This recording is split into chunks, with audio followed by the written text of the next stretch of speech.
Des visiteurs ébahis par tant de modernité. On est ici totalement dans l'esprit de la foire de Tours. 100 ans, c'est l'âge qu'on lui fête aujourd'hui. Ce rendez-vous incontournable est pourtant beaucoup plus ancien. Il y a toujours eu des foires de Tours depuis l'époque gallo-romaine, mais réellement la création des grandes foires de Tours, c'est sous François Ier en 1645. Il autorise la création de 2 foires franges à Tours, c'est-à-dire des foires exemptes d'impôt royal.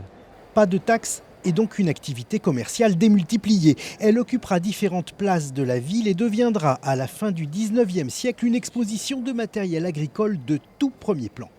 Le maire de Tours, en 1921, Camille Chautemps, décide de renforcer le concept de la foire de Tours, garder la foire traditionnelle héritée du XVIe siècle, renforcer le caractère agricole depuis 1979, mais surtout créer à la foire de Tours une dimension très attractive de loisirs, de spectacles, de culture, pour permettre à la foire de devenir un élément attractif, bien entendu économique, mais aussi festif. Une petite révolution et un nouvel élan pour une foire toujours plus attractive. À la grande semaine, comme on l'appelle désormais, on vient rêver devant les dernières innovations. Le rendez-vous prend une ampleur telle qu'il devient impossible de le laisser se dérouler en centre-ville.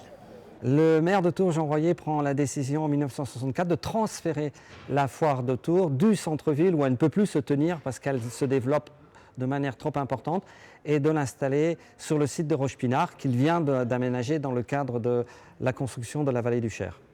Des équipements flambant neufs dans un urbanisme totalement redessiné, la foire de Tours, moderne et festive, prend le visage qu'on lui connaît aujourd'hui. Alors c'est vrai que cette année, pour cause de pandémie, les visiteurs ne sont pas tous venus au rendez-vous. Mais durant sa longue existence, la foire de Tours a connu bien d'autres vicissitudes. Gageons qu'elle saura cette fois-ci encore trouver le moyen de rebondir.